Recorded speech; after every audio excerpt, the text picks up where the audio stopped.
bem, pessoal? Sejam bem-vindos em nosso espaço Caminho da Luz. Namastê, muita paz a todos.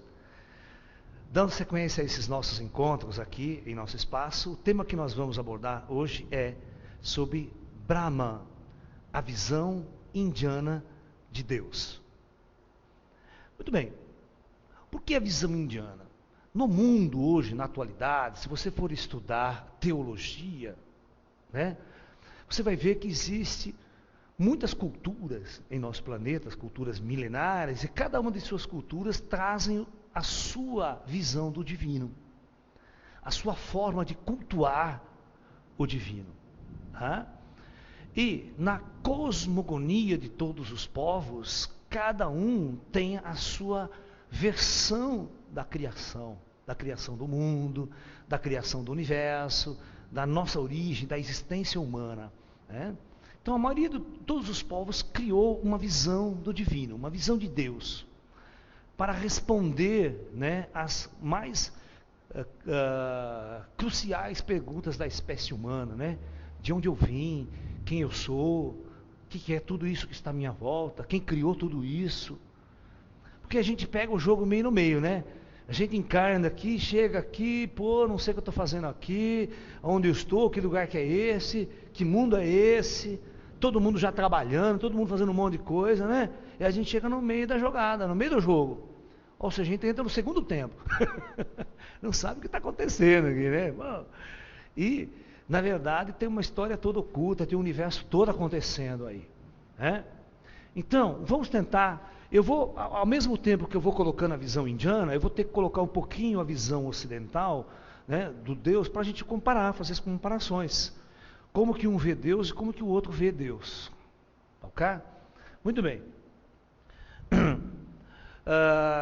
Na visão ocidental, clássica, ou seja, judaico-cristã, que é a que é absorvida, pela nossa cultura ocidental, nós temos aquele modelo no Antigo Testamento. Você pega a Gênese bíblica, o livro da Gênese, ok? No livro da Gênese está a criação, Deus cria o universo em quantos dias? Não, em 6, porque 7 ele descansou, porque também ninguém é de ferro, Então, a Gênese constrói o mundo em 6 dias, e no 7º ele descansa. Por isso que o povo judeu mesmo, ele não faz nada no sábado. Sábado é o 7º dia. Então o sábado para os judeus é sagrado, por causa disso, dessa tradição deles acreditarem que Deus construiu o mundo em 7 dias apenas, não em bilhões de anos, como está a história, ou pode ter bilhões de anos, mas foi 7 dias da criação, ok? Então, em 7 dias ele cria o mundo, e aquela coisa, e o homem ele cria no final de tudo e põe no paraíso. Então, aí vem a famosa tradição, de Adão e Eva, que é o primeiro casal primordial da criação, colocada no paraíso. Nós vamos ver que tem um pouco de fundamento, até de coisas iguais à visão da indiana, mas depois ela começa a diferenciar na interpretação. É como as pessoas interpretam, porque talvez esses conhecimentos antigos, eles foram absorvidos de cultura de outros povos. Na interação de outros povos, esses povos foram absorvendo mais ou menos pontos em comum das religiões. É muito interessante. Então, se nós construirmos um modelo básico da criação, nós teríamos uma ideia assim. Pouca gente faz isso que eu faço. Então ele pega Deus, na visão ocidental, depois que Deus cria todo o universo, todas as coisas, Deus cria o casal primordial, que é o Adão e Eva. No entanto, na visão ocidental, o que acontece é que essas 3 criaturas são totalmente distintas e separadas. Deus cria, mas não participa da sua criação, ou seja, Deus se torna um imperador, ou seja, permanecendo lá no alto, né, dirigindo o mundo.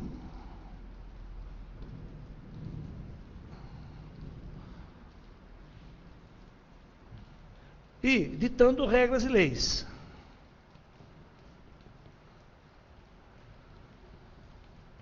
No caso do povo judaico, os 10 mandamentos.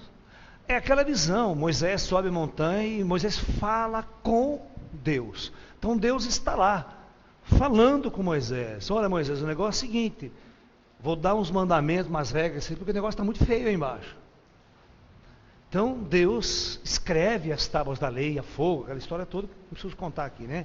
Só assistir o filme de Moisés. Está lá, e ele desce com as tábuas da lei. E aí uma puta encrenca, né? Vocês lembram que quando ele desce, estava uma puta encrenca lá, ele faz uma guerra para impor essa lei. Veja bem, Moisés, para impor essa nova lei para o seu povo, acontece uma guerra civil que parece que não sei quantas mil pessoas, não lembro agora o número certo, mas milhares de pessoas foram mortas nessa guerra civil para que Moisés possa impor essa nova lei. Essa é só ler a Bíblia, você vai ver que é assim. Conta a história que foram mais de 100 mil pessoas, né, vagando pelo deserto, com aquele povo que estava lá, depois do êxodo do Egito e tal, né? Mas a ideia central é que existe um Deus que funciona dentro de um modelo, na cabeça dos indivíduos, como um imperador. O cara está lá coordenando o seu império. E para manter a funcionalidade, ele tem que ter um exército, porque todo imperador não governa sozinho, né? Tem que ter um exército. É o modelo estrutural do modelo de organização social que os povos primitivos conheciam. Eles não conheciam outra forma de organização social, a não ser a organização imperial, o sistema de reis. E o rei aqui na terra, todo mundo sabe que o rei, ou o imperador, ele, para se manter no poder, ele tinha que ter um exército poderoso para manter a lei e a ordem e impor as suas leis, a plebe lá embaixo. E quem não seguisse as leis, corta a cabeça, vai para a masmorra, vai ser torturado, vai ser morto, execrado. Aqui, o modelo é idêntico, criado por esses indivíduos. Então Deus cria um exército, o exército dos anjos. Tem até o arcanjo Miguel, o guerreiro com a espada, aquela coisa toda. Ele tem um exército de anjos, Deus, para fazer cumprir as leis. E na história tem até anjo rebelde, né, que se rebelou e foi Lúcifer, foi lá, virou o inferno, o demônio. Mas não vamos entrar nesse caso aqui, já está em outras palestras essa discussão. Mas a ideia de você ter um indivíduo, o homem está bravo lá em cima, ter exatamente um ser imperador, lá como um Deus pessoal, que é um indivíduo, você fala com ele, você conversa com ele. Aí dentro desse modelo cabe a ideia de Jesus ser o Filho do homem. Porque ele é uma pessoa, ele é um indivíduo. Ele é o Todo-Poderoso, mas é uma pessoa ainda nessa visão teológica. Que para manter organizado isso, ele funciona dentro desse esquema muito comum. E aqui embaixo está nós, né, a plebe. E é engraçado que a gente é considerado pecador, nós somos pecadores nessa história. Porque nós temos o pecado de Adão e Eva, né, nós já desobedecemos a lei lá atrás. Então nós temos essa visão bem piramidal. E bem orquestrada no sentido, né, de distribuição de poder. Por isso, aqui, nós temos o costume de orar para Deus, pedir para Deus, implorar para Deus, como se nós fôssemos um mendigo. Você percebeu que quando o indivíduo vai numa igreja, pedir a Deus, ele vai como se fosse um mendigo? Ele se ajoelha lá, se humilha, fala, pô, meu Deus, Senhor me ajuda, dá uma força, estou mal, e pá. E tem que esperar a boa vontade do cara, né? Se o cara olhar para você, hoje eu não estou afim, né? Aquela coisa toda, né? Não acordei de mau humor hoje, então não vou trabalhar, né? Igual o médico de NPS, né? Quando você vai nesse médico vai para tua cara, hoje eu não estou afim, toma isso aí, vai embora. Né? E outra, eles constroem a religião, né? Na verdade a religião constrói um Deus mal-humorado. Vou mostrar para você que esse Deus é mal-humorado. Você quer ver? Só para a gente colocar em tese essa discussão. Uma vez eu recebi um papelzinho, isso é muito comum a gente receber papelzinho embaixo da porta, né, das religiões cristãs, né, que existem pelo Brasil, pelo mundo, e hoje você sabe que são centenas. Em cima da Bíblia você tem centenas de interpretações, centenas de seitas, centenas de religiões diferentes. E não vale a pena nem citar uma delas, a gente está só discutindo a ideia em si, certo? Nós não estamos discutindo essa ou aquela religião, nós estamos discutindo a ideia, o contexto em qual elas estão incluídas. Então o papelzinho jogado foi assim, estava escrito assim: só Jesus Cristo salva.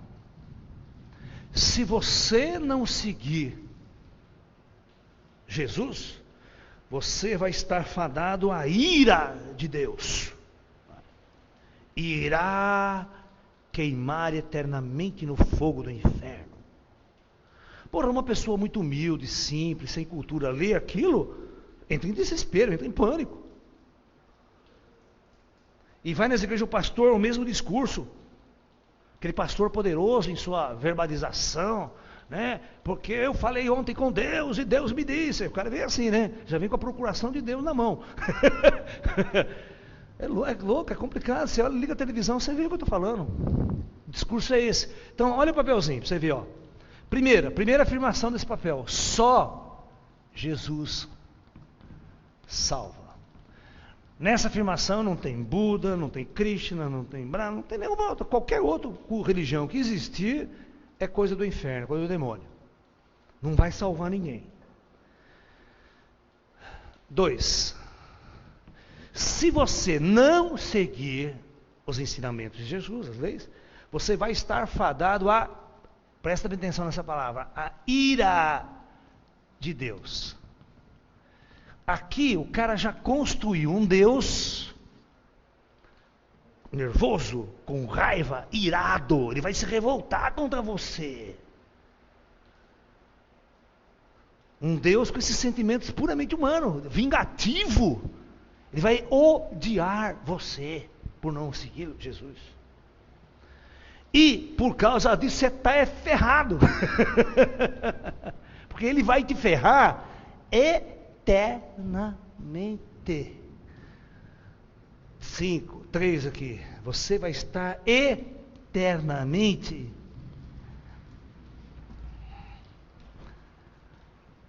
condenado. Não vou usar a palavra ferrado porque não fica bom.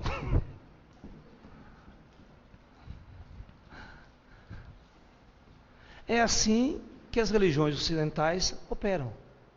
Essa é a visão que eles têm de Deus. E existe um termo muito interessante que corre em muitas religiões assim, cristãs. Quando você conversa com a pessoa, ele fala essa palavra, presta atenção: eu sou temente a Deus. Então esse cara, ao invés de tomar consciência de Deus, amar a Deus, ele teme, ele é treinado a temer a Deus. Por que ele teme a Deus? Porque o Deus é esse cara aqui, ó, ele criou esse modelo, essa visão. Ele criou esse Deus vingativo, esse Deus irado, esse Deus que construiu o inferno. Ele construiu o calabouço para enfiar as almas lá. Esse é um Deus bom, legal, gentil, fino. E se percebe que as pessoas não têm a capacidade, e até as mais intelectuais aqui no Ocidental, de questionar esses modelos, de questionar esses discursos. Sentar, vamos conversar, vamos ver se é assim mesmo a coisa. E o ser humano absorve isso como a maior de todas as verdades. Por que eu estou colocando essa ideia primeiro para introduzir? Porque agora nós vamos falar o modelo indiano. Vocês vão ver grande diferença enorme nos princípios. É por isso que o ocidental acha engraçado, porque chega lá, né, na Índia, 200.000 deuses, né? É o Deus com cara de elefante, com cara de tartaruga, com cara de macaco, é divindade para tudo quanto é lado. O cara fica louco, acha que é um povo tudo louco. Aqui não, somos o Deus único, né? O Deus ocidental, ele tem aquela toda maneira de viver um Deus único. Nosso Deus é o único e verdadeiro Deus. O resto não é. Esse é o discurso dos católicos, de todas as outras culturas judaico-cristãs. Ok? Você vê que nós estamos discutindo este modelo para o Ocidente. Porque lá no Israel, no judaísmo clássico, pode riscar Jesus. Jesus não existe. É só o Antigo Testamento. Jesus não é cultuado pela cultura hebraica, pelo judaísmo clássico. Vocês têm que entender? Pra vocês entenderem mais ou menos a história, fazendo um resumo para vocês aqui, né? A coisa funciona mais ou menos assim. Os judeus têm a famosa Bíblia, né? Que é conhecido como o Antigo Testamento. Esse Antigo Testamento, ele consta de um monte de livros escritos em épocas diferentes e muitas vezes por escritores anônimos, você não sabe quem escreveu. Tá? E esse é chamado, quando Jesus aparece no cenário, tá?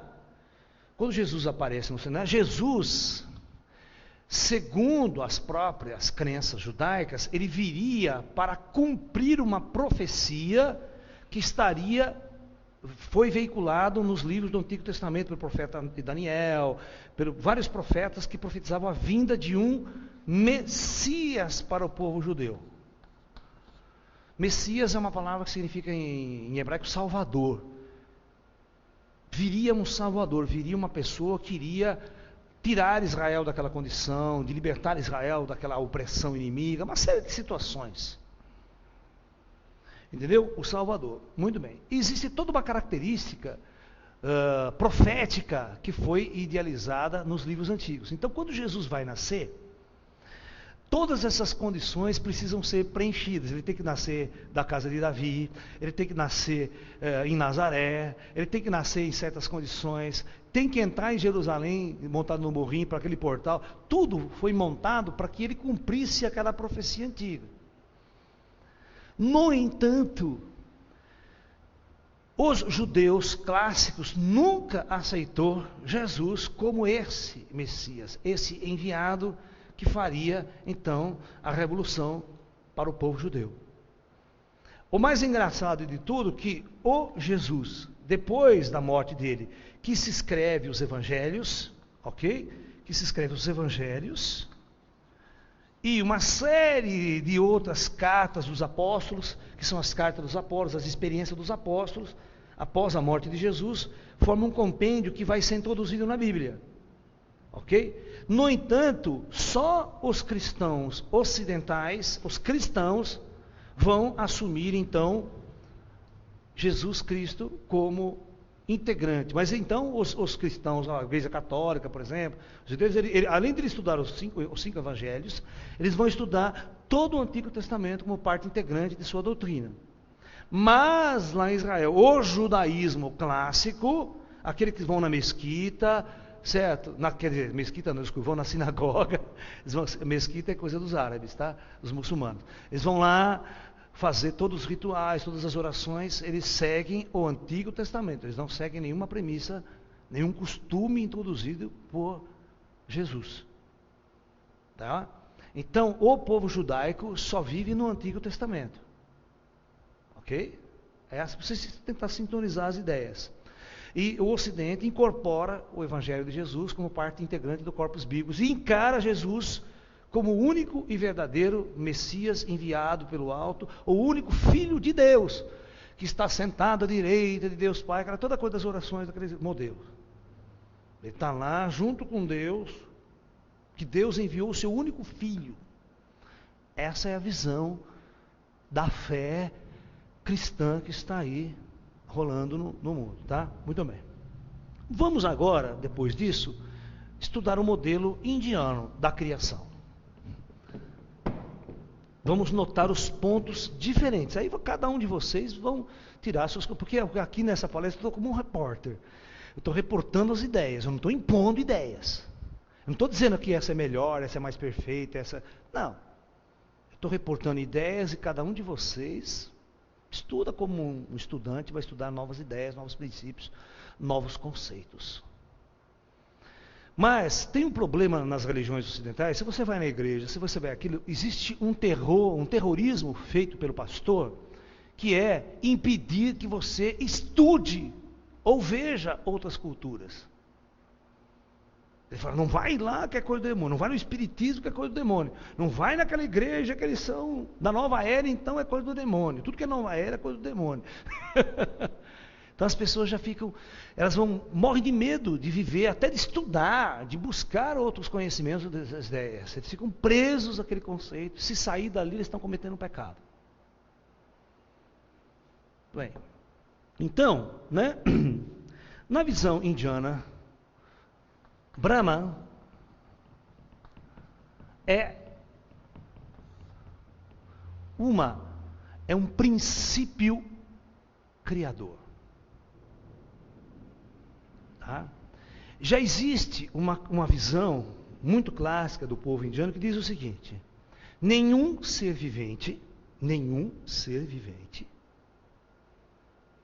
no atual estágio de consciência, pode ter a capacidade de imaginar, conceituar, nomear ou vislumbrar a grandeza do Criador.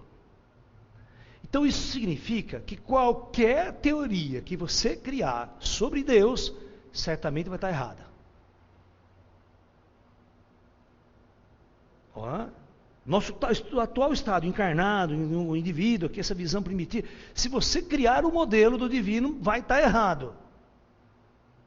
Porque você não tem condições de fazer esse tipo de criação. Então os indianos já partem desse princípio. Então eles vão dizer o seguinte, que a partir de Brahman, da energia primordial, duas forças, né? No Ocidente existe a chamada Trindade, Pai, Filho e Espírito Santo. Né? Mas eu vou mostrar que, na verdade, a visão indiana é muito parecida com aquela criação. Deus cria Adão e Eva. Então, a primeira manifestação da divindade Brahma, ela se manifesta no varão celeste masculino, chamado Shiva, e no varão celeste feminino, chamado Shakti. Feminino e masculino. Uma vez eu vi, até numa novela da Globo aí, né, uma menina se chamando Shiva. Não dá para botar o nome de Shiva numa menina. Shiva é nome de homem na Índia. É nome masculino. Até o meu gatinho que chama Shiva. Tem um que chama Shiva. Então, Shakti é a deidade feminina. Então, na verdade, isto cheira. Mas, aí é que está. Essa é a primeira manifestação. Né? Eles chamam de, na Índia, eles têm um nome que eles chamam de na linguagem sânscrita, Trimurti, que é, na verdade, olha que interessante que eu vou colocar agora. Quando você tinha lá Deus, e Deus criava Adão e Eva, olha que coisa interessante, é muito parecido. A diferenciação está aqui. Na visão ocidental, Deus cria Adão e Eva e se separa, ele permanece lá em cima como criador, certo? Na visão indiana não é assim. Na visão indiana, Brahma se manifesta através destas duas energias. Vocês estão me entendendo? Ou não? Olha a diferença. Deus entra, isto aqui também é parte de Deus. Deus está aqui. Deus não ficou lá em cima como um imperador, controlando aquela criação e achando que esses aqui eram os pecadores agora, vão pecar. Vão ter que me implorar para... Não. A visão diferenciada na Índia é de um Deus manifesto. Mas essa é a primeira das duas manifestar. Eu vou mostrar uma visão aqui no Ocidente muito interessante, da visão da física, física quântica. Nós temos a energia pura, o conceito de energia, e essas duas energias cria, a partir da energia pura, o próton e o elétron. E todo homem aqui na Terra que estudou física, pouquinho sabe que tudo que existe em nosso universo, tudo que existe em nosso universo, não passa de combinação dessas duas partículas primordiais. Na China, vamos acompanhando o raciocínio. Na China, está lá o Qi, o grande Qi,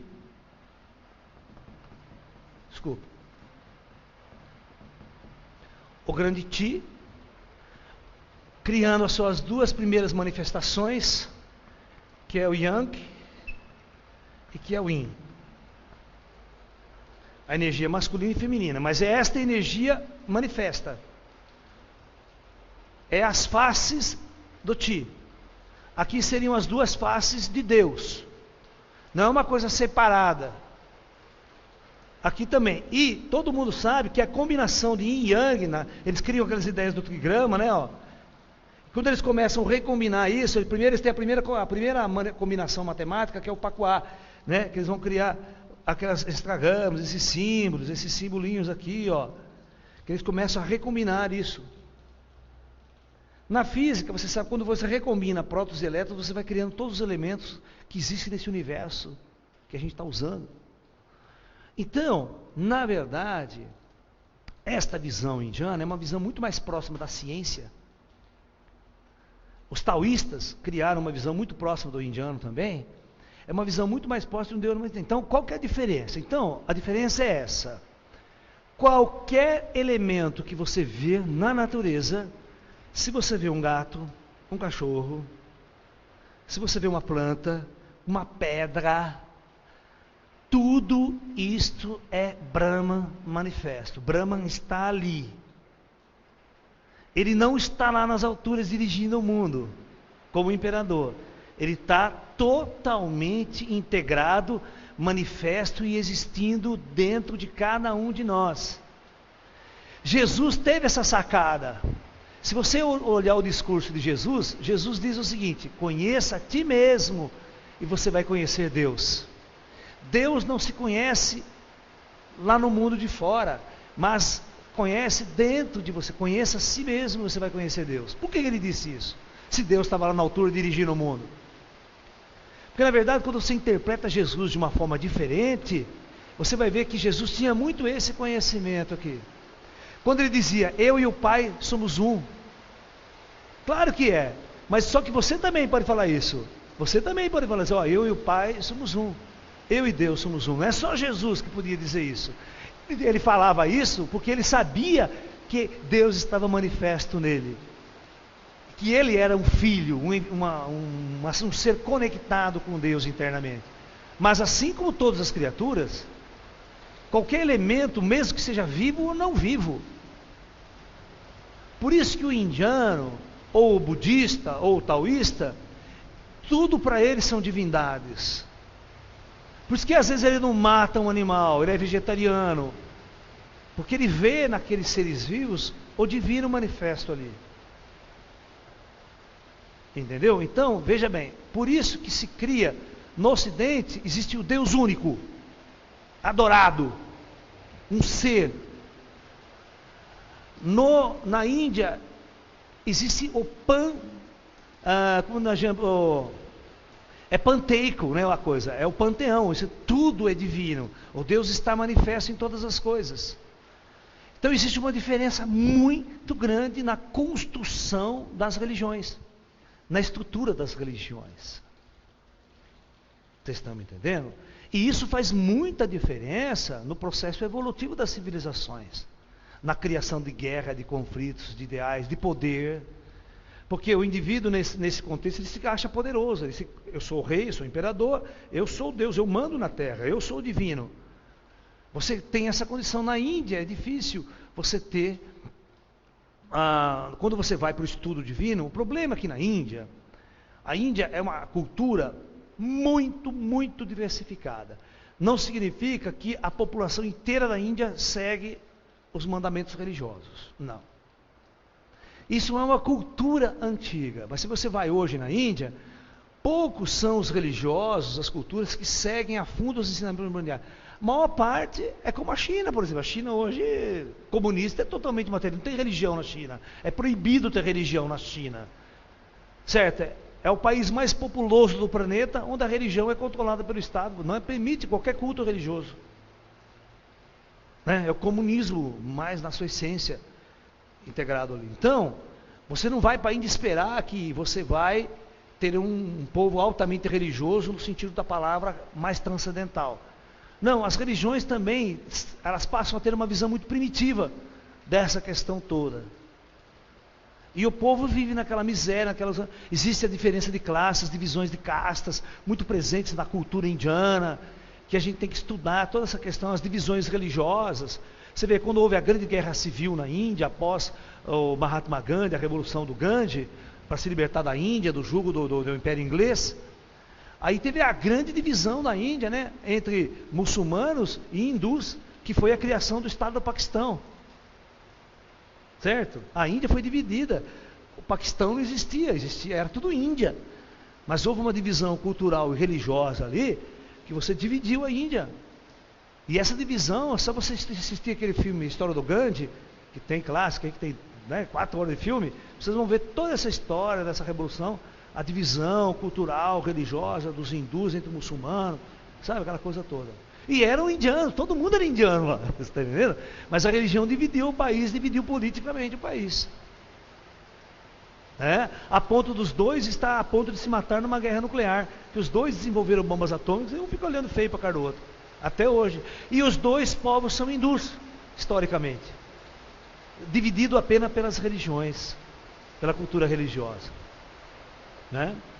Complicado, né? Tudo bem.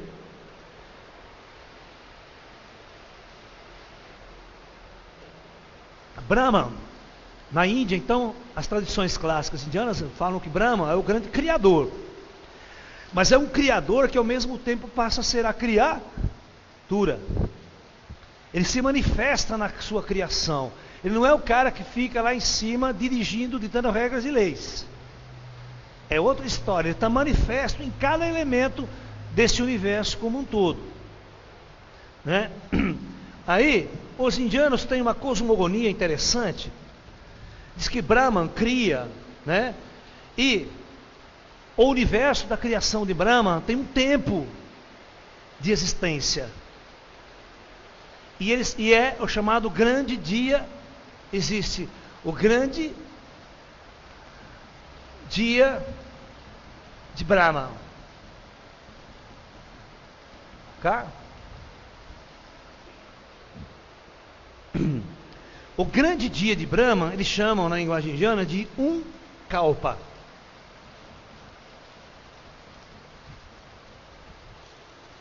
Kalpa, no nosso tempo, é 4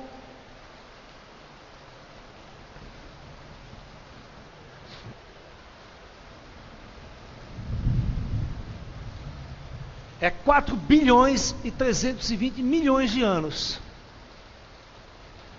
Isso aqui é muito interessante, porque tem a ver com a idade do planeta Terra. Se você for analisar hoje a idade do nosso planeta Terra em termos científicos, dá em torno de 4,5 bilhões de anos a nosso sistema solar. Onde a gente mora, a Terra, o planeta. A ciência data, por datação específica, por estudos astrofísicos, o nosso Sol e o planeta Terra com idade de 4,5 bilhões de anos. Mas eles dizem o seguinte, que, na verdade, os astrofísicos, e eles dizem assim que, na verdade, após 100 kalpas,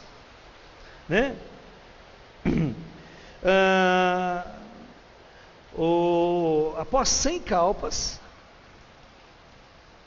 100 ciclos, o universo voltaria a se reiniciar de novo. Ele voltaria, tudo voltaria na matéria, aquela coisa toda, o universo deixaria de existir como ele é. E é interessante que a astrofísica moderna,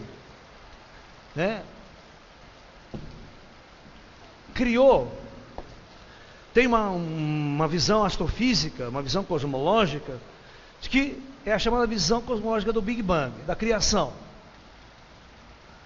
Que em determinado momento, toda a matéria, toda a energia do universo estava condensada a um determinado ponto, e a matéria se forma e há uma grande explosão.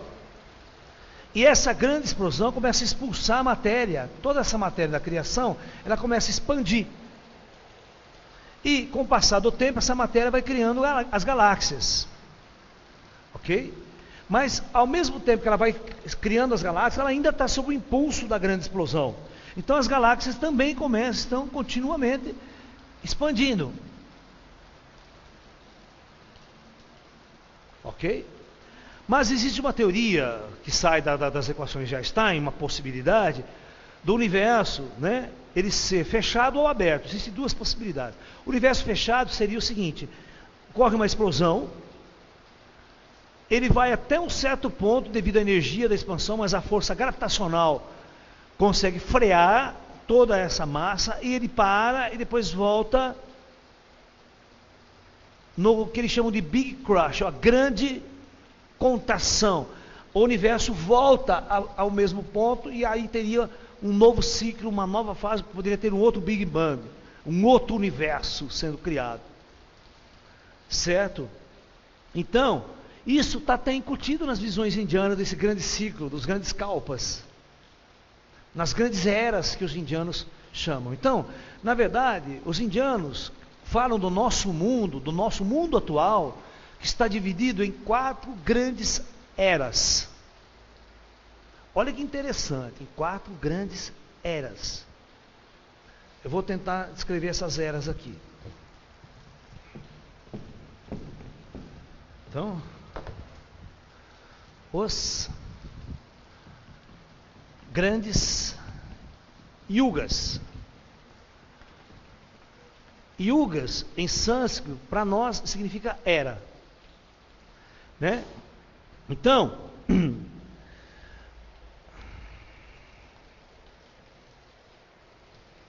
eu vou mostrar as eras aqui.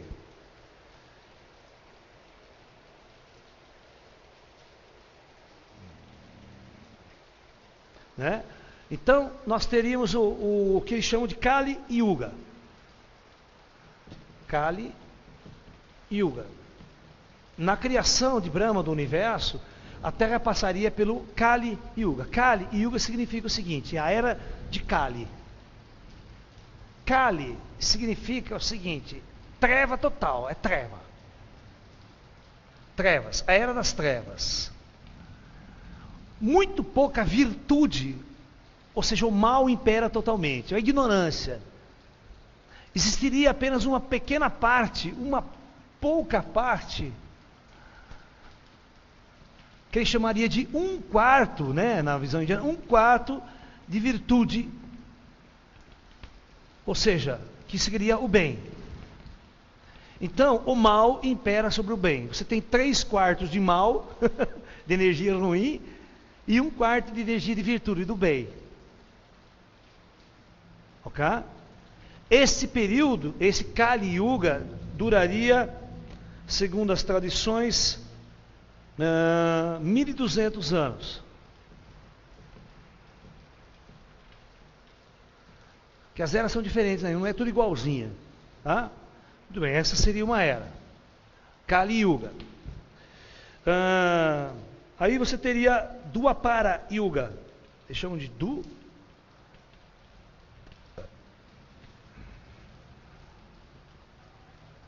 Aqui, você teria 3/4, né, de virtude. O bem já começa, né, mas a ordem não está certa. A ordem com isso evoluir, tá? Deixa eu riscar aqui, para vocês terem uma ideia aqui. E o Treta Yuga.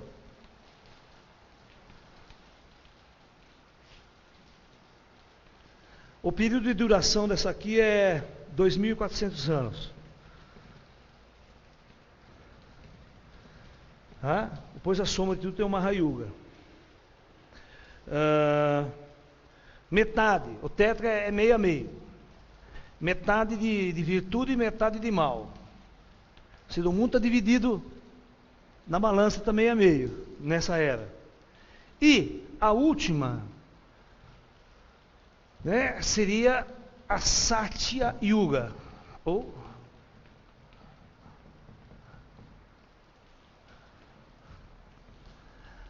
vocês já viram muito essa palavra, né? Satya Sai Baba, né?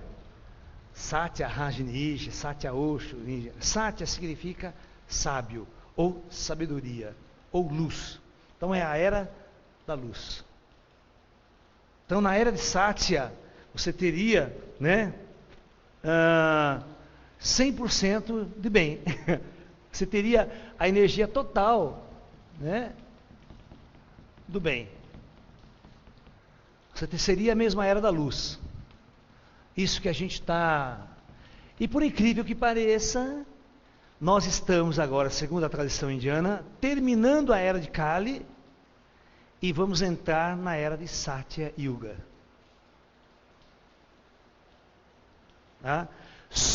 Esta Satya Yuga, ela demora 4.800 anos, bastante tempo na luz.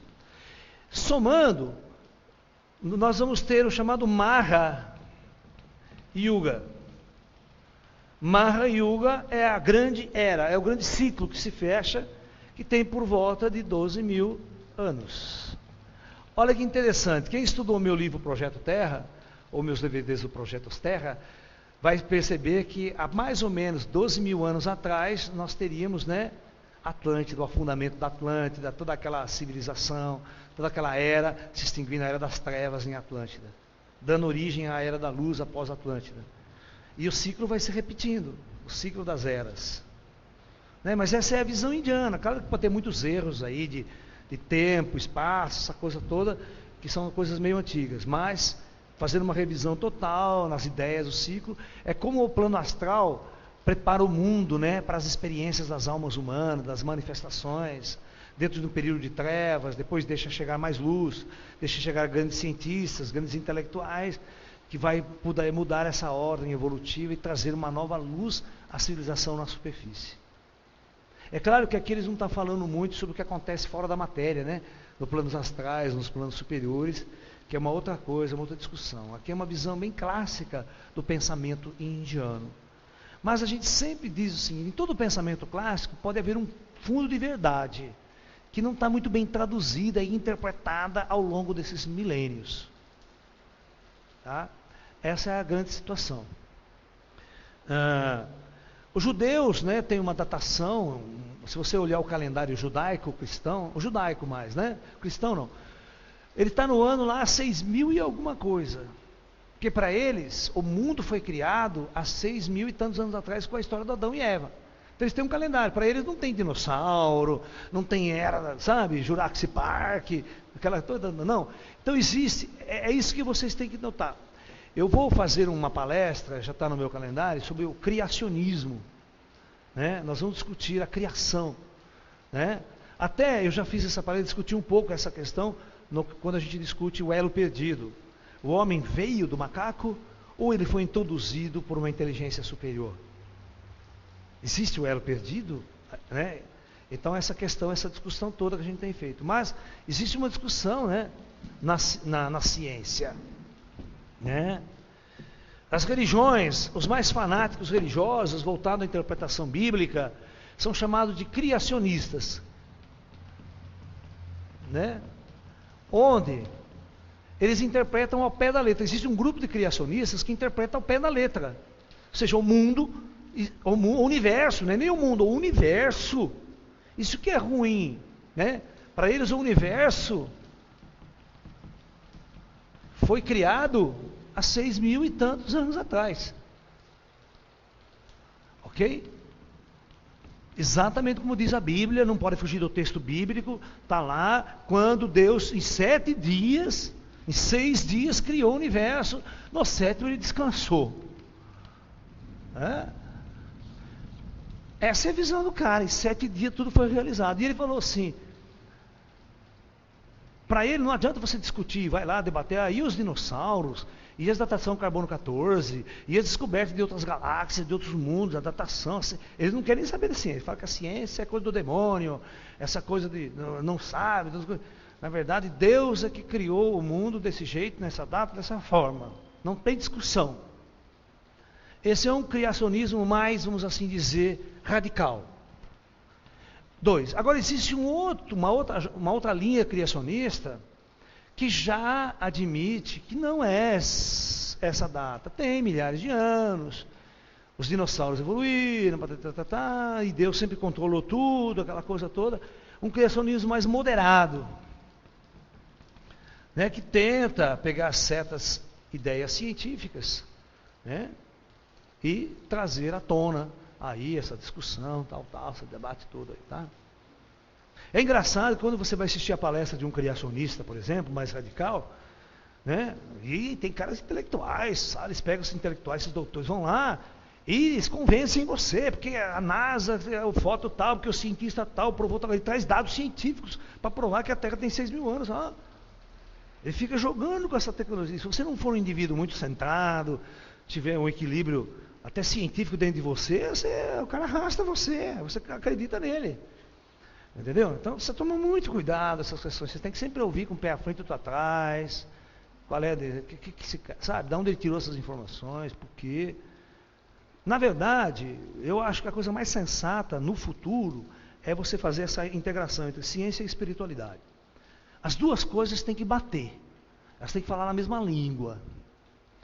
Certo? Para que uma verdade mais correta seja apresentada para a humanidade. Porque essas religiões que estão aí não dá. É trevas em cima de treva. É o cara que está lá na mais profunda treva, tentando imaginar como é Deus. Fica complicado. Você na mais profunda treva é um perfeito ignorante. Você não sabe nem que o planeta Vênus existe, nem que a Terra gira em torno do Sol. Aí você vai querer fazer um modelo de Deus ainda. Fica muito ruim, gente. É o que acontecia na antiguidade. As pessoas criavam, né? Então tem um negócio muito interessante, né? Que tem uma frase na Bíblia que eu acho muito engraçado, que está lá assim: Deus criou o homem à sua imagem e semelhança. Mas o gato e o cachorro não. Viu? As plantas, as árvores não. É só o homem. Ok? Por isso você se acha no direito de comer as vacas, comer cachorro, sabe? Entendeu? Até eu vi um cartazinho tá na internet, eu morri de rir, né? Tinha um porquinho, uma vaquinha e uma galinha na janela. Assim, na janela da casa.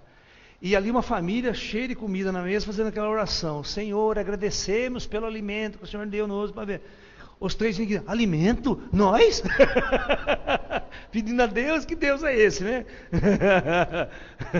Você está entendendo? Na visão da galinha, na visão da vaca, pô, não sou alimento coisa nenhuma, sou ser vivo. Vocês é que estão comendo eu e agradecendo a Deus ele por isso.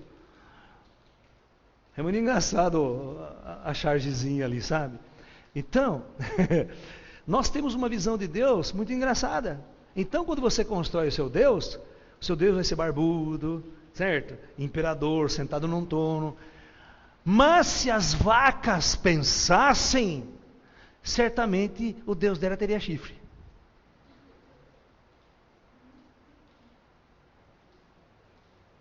Vocês estão percebendo que, na verdade, Deus não criou o homem à sua própria imagem e semelhança. São os homens que criam os seus deuses à sua própria imagem e semelhança. Por isso que o Deus dos homens tem exército, ele tem ira, ele fica nervoso, ele, sabe, fica irritado, castiga, bota no inferno eternamente. Causa dilúvio universal, mata todo mundo, destrói Sodoma e Gomorra, joga uma bomba atômica em Sodoma, mata todo mundo, não está de acordo com a lei. Até tem um texto muito interessante que eu li uma vez, dizendo assim: mate um homem e você será chamado de assassino e condenado à prisão perpétua. Mas agora mate 100 homens numa batalha, numa guerra, e você será considerado um grande herói. Mate 1 milhão e você será conquistado grande conquistador, grande general, grande conquistador. Agora, mate a humanidade inteira e você será chamado de Deus. É interessante, né? Não é? Que Deus fez isso, né? Dilúvio matou a humanidade inteira. Dilúvio universal, mata todo mundo. Eu sou Deus, eu posso. É ambíguo essas interpretações, essa visão do divino, muito primitiva que nós temos.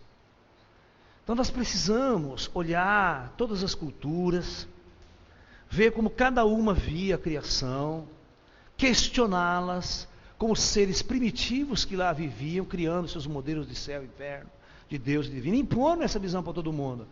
E ouça, nós estamos no século 21, a moçada está engolindo o modelo de divino judaico-cristão lá de 2, 3 mil anos atrás, de povos numa maior visão primitiva de mundo e de universo, e as pessoas engolem tudo isso.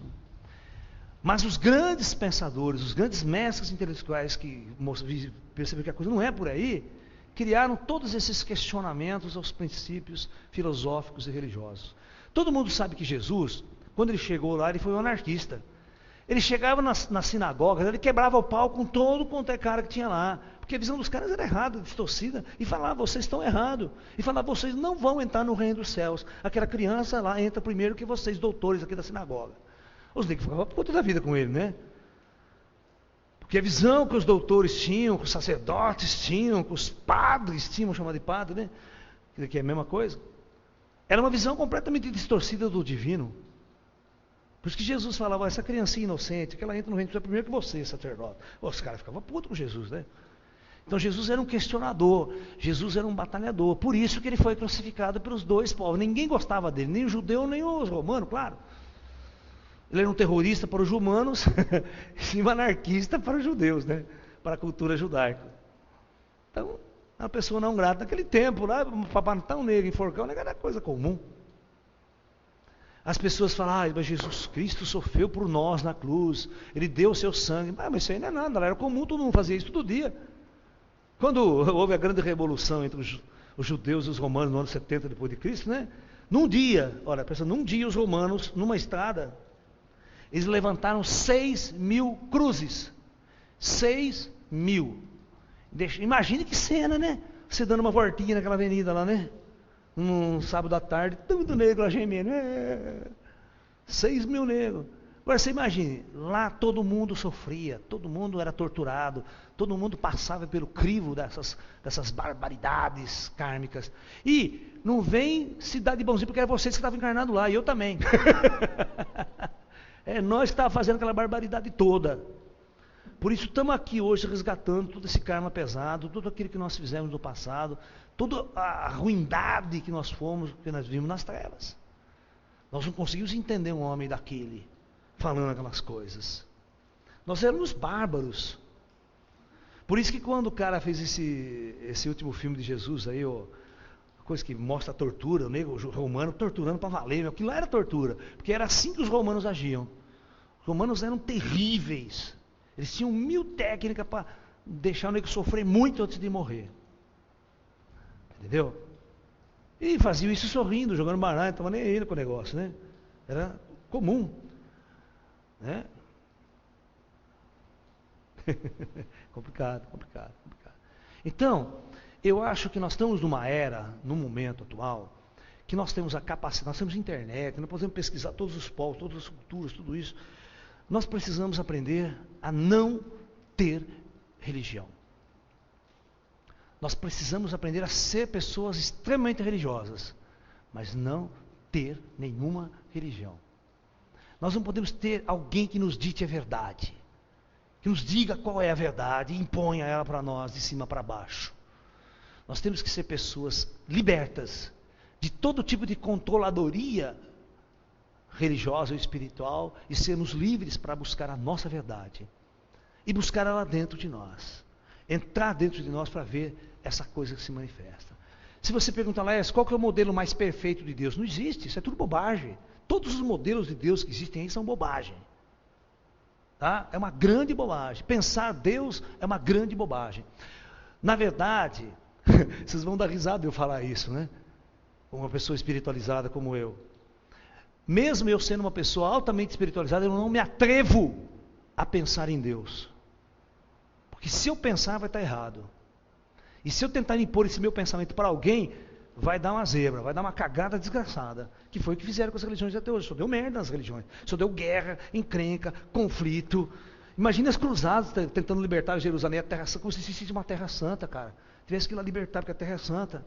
Puta guerra, puta carnificina nas cruzadas, aquela coisa toda. A troco de quê? A troco de nada, a troco de uma bobagem. A troco de uma ideia de divino tola, criada pelos homens. Eu não vou morrer por essa causa. Hoje não, pode ter morrido lá atrás. Eu posso até ter participado das cruzadas, até ter matado a guerra. Mas hoje eu tenho a capacidade de ser um outro ser, de pensar, de analisar e ver que tudo isso não passou de uma grande experiência de trevas. A Idade Média é uma treva profunda. Ninguém tinha acesso à sabedoria, ninguém tinha acesso a ler um livro. Sabe? Ninguém sabia ler nem escrever. Pior, era pior. Você acha que um soldado sabia ler e escrever? Era tudo pela emoção, pelo discurso do mais poderoso, a levar o indivíduo. Né? Mas hoje não, hoje nós temos um pouquinho mais de cultura, um pouquinho mais de acesso à informação, nós podemos sentar, nós estamos aqui debatendo, discutindo, certo? Você não precisa entrar numa igreja e ficar lá temendo a Deus, que ela impondo aquela verdade para você. Não, vamos olhar, vamos sentar, vamos discutir, vamos ver todos os modelos, qual é o mais sensato que eu posso incorporar, pelo menos no presente, para ter um ponto de partida nessa minha busca. É. Mas vocês notam que essa visão do hindu de Brahma é uma visão muito mais interessante, é uma visão, né, que torna-nos uma unidade, nos torna um ser igual, nós não somos diferenciados. Nós não somos aquele ser, existe o divino, eu sou manifestação do divino, eu posso estar nas trevas, né, posso não perceber isso atualmente, mas Deus está em mim, uma hora ou outra eu vou acordar, posso acordar depois da morte. É? E quando você acredita piamente que não há reencarnação, que morreu, acabou, pô, é complicado, né? Aí se torna difícil existir. A ciência e a visão materialista de mundo é essa. Você tem que ser feliz no emprego, cara. Você tem que ser feliz depois que você casa com uma mulher, você está louco da vida. Aí que a sua vida vira um inferno que você casa. Entendeu? Aí que você constrói um inferno na terra. E você acha que vai arrumar um emprego, vai ser feliz, vai comprar uma casa, vou morar. Esse é o modelo de felicidade que o capitalismo, que o materialismo tem para dar para você. É óbvio que isso está furado. Isso só vai levar o indivíduo à depressão, à angústia, e encher a farmácia e o hospital de gente lá procurando remédio. Porque a vida é uma merda. A vida se torna uma droga. Aí o indivíduo vai encher a cara de bebida, vai encher a cara de droga mesmo para tentar melhorar o estado, porque a vida normal dele, que ele acorda e vai trabalhar, é uma merda isso. Ninguém tem prazer em acordar cedo e trabalhar, cara. Quem tem prazer em fazer isso? Ainda produzindo, trabalhando para um patrão, enriquecendo a pança do patrão, e aquele cara enchendo o teu saco o dia inteiro, fazendo de você um escravo. Ninguém pode gostar de uma situação dessa. Tem que ser muito burro para gostar de uma situação dessa. E não procurar se libertar dela, e achar que essa é a minha vida. Não, tem que fazer revolução sim, tem que mudar a sua consciência, tem que batalhar para uma transformação real. E vocês aprenderem que vocês são escravos desse mundo, desse sistema ideológico. E quando você é escravo do sistema ideológico político, você vai escravo do padre, vai ser escravo do sacerdote depois. Por isso que vocês têm que fazer uma revolução profunda para se libertar de tudo. Até se libertar de Deus. Porque eu digo que se vocês se libertarem de Deus, vocês vão realmente estar livres. Né? Vocês não têm que seguir nenhum modelo de Deus. Se Deus está dentro de nós, eu só preciso encontrá-lo. É isso que os grandes mestres têm ensinado. Os grandes mestres, não os padres, nem os sacerdotes. Mas os grandes avatares da história da humanidade. Têm mostrado que nós temos que encontrar esse Deus dentro de nós, manifesto em nós. Permitir que esse Deus venha à tona. Aí eu tenho certeza que nós vamos ver o mundo de uma outra maneira. Nós vamos perceber que somos imortais, somos criaturas que vivem numa dimensão espiritual, nós não somos escravos dessa matéria, estamos na matéria, mas nós não somos ela. A morte é uma libertação desse estado, e nós vamos viver numa outra condição, ver o mundo com outro olho. E a gente vai perceber depois da morte que muita coisa que a gente acreditava, que enfiava na nossa cabeça, estava totalmente errada. Como a teoria da reencarnação, imagina os padres, né? Quando acreditam que chega lá, o choque filosófico e cultural que não tem, quando a verdade lhe é mostrada, e eles têm que mudar radicalmente a sua forma de viver, de pensar, para a sua vida inteira, ensinando isso para as pessoas.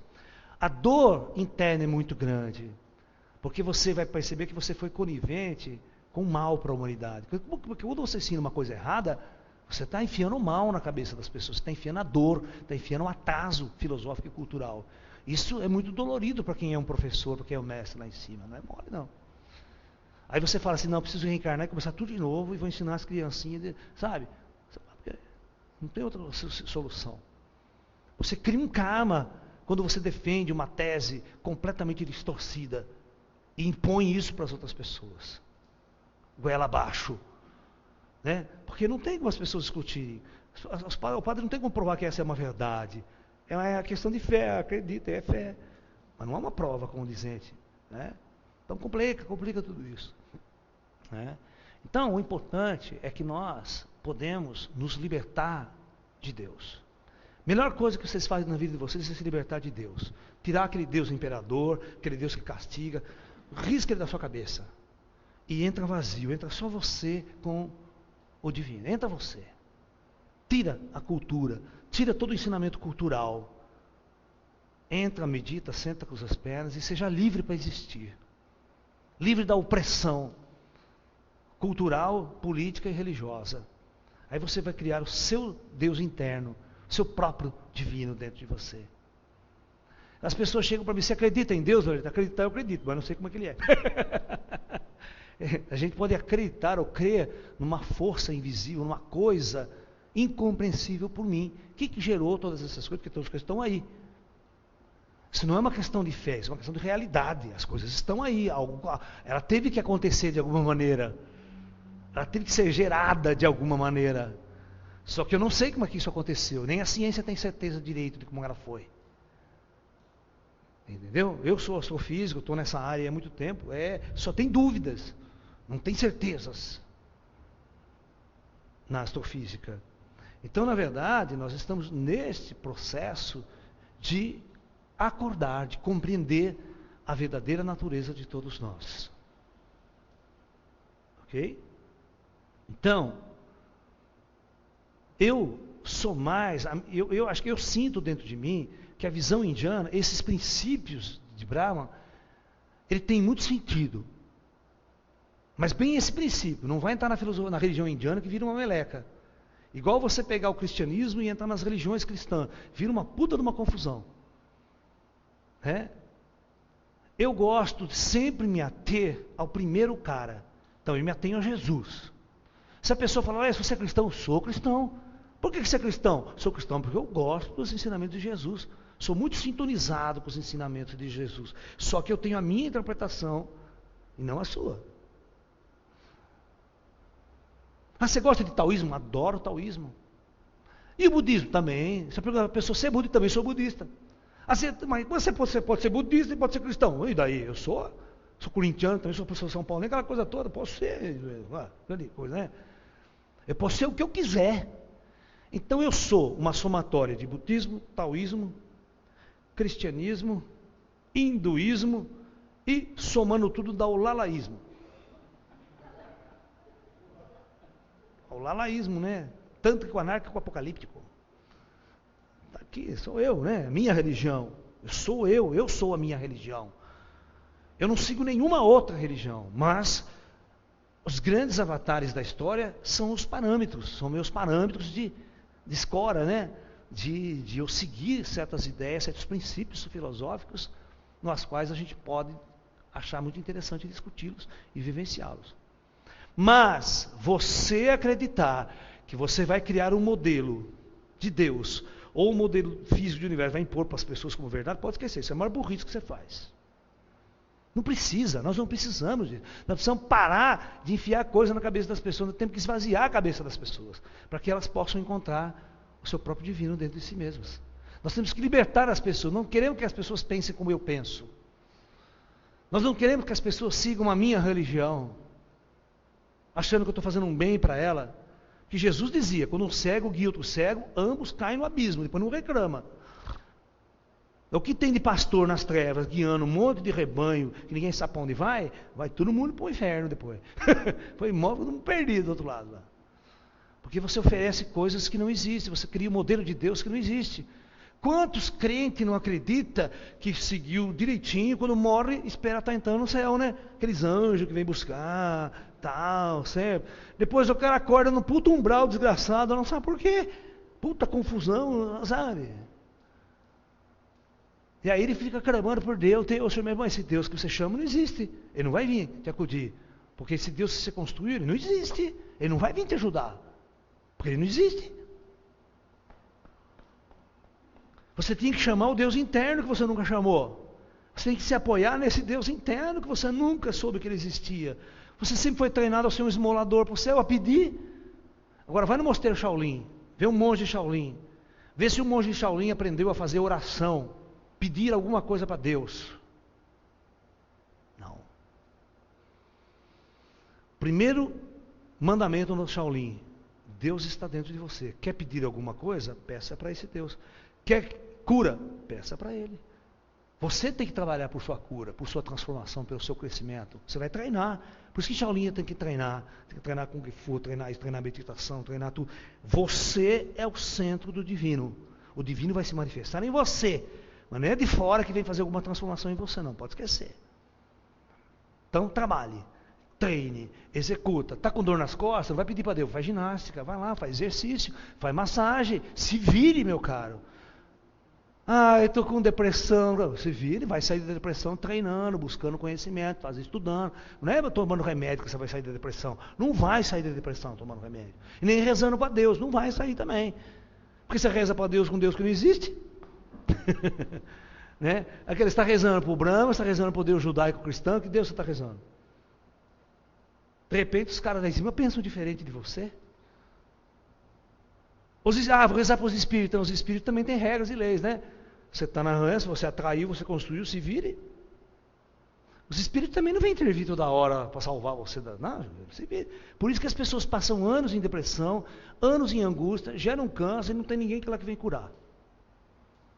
Porque é um trabalho que tem que vir de dentro para fora. Se vier de fora para dentro, não tem mérito nenhum. Eu não tenho mérito nenhum nesse processo. Então nós temos que ter uma visão bastante mais evoluída do divino. Porque se nós colocarmos em nossas vidas uma visão do divino conceitual, extremamente primitiva, você vai sofrer.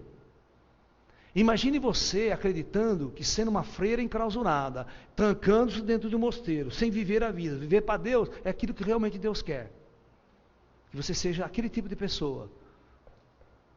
E se seu modelo estiver errado, a hora que você morre, o cara chega lá em cima, ó, você se ferrou, cara. Porque você tem todo um planeta para viver livre, solta, curtir a vida, ser feliz. E você resolveu criar um modelo de Deus errado e foi se enclausurou e ficou rezando a vida inteira, como se você achasse que é isso que eu quero de vocês. Eu quero que você seja feliz, não quero que você fique rezando para mim, sendo escravo de um Deus que enfiaram na tua cabeça.